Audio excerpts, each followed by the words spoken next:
لقطة جميلة بس سيئة. جميلة ازاي وجميلة ازاي؟ هقولك اللقطة جمالها في اننا بنشوف الامن والجهاز الطبي والجمهور وكل اللي في الملعب بيتجهوا انهم يعالجوا او يلحقوا الشخص من الجمهور اللي اتصاب او اغمى عليه ويفوقوه ويطمنوا عليه. اما سيئة فلاننا بنتمنى دايما السلامة للجميع وان سلامة الكل فوق كل حاجة، والرسالة الاهم والهدف الاهم اننا نخرج من اي مباراة والكل مبسوط والكل سعيد والكل مفيش فيه اي حاجة وحشة ومفيش فيه اي اصابات ولا اي حاجه. فهنا واحد من الجمهور بيغمى عليه، بنشوف الامن جايبه شيل وجاي جري وبيساعد الجهاز الطبي انه يلحقه، والجهاز الطبي بقى مش هتدور، ده جهاز طبي اي فريق اللي اقرب ليه واللي جنبه بيلحقوا، والاتنين بتوع الفرقتين بيتعاونوا مع بعض علشان يلحقوا الشخص اللي واقع او المصاب، سواء كان من اللعيبه او من الجمهور او من اي شخص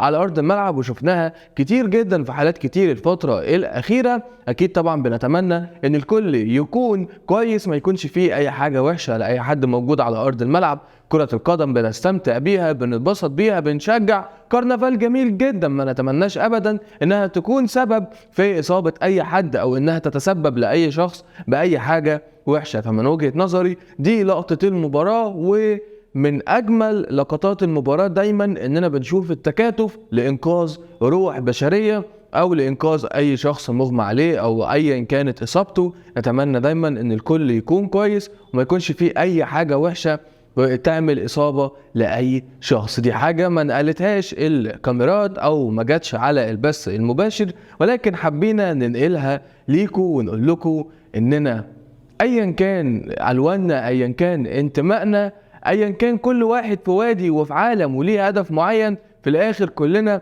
بنتكاتف علشان الروح البشرية، علشان انقاذ اي شخص. في الاخر انسانيتنا هي الاعلى فوق كل شيء.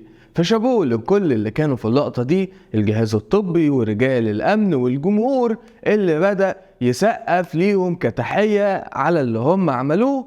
كل الشكر ليهم كلهم. سلام.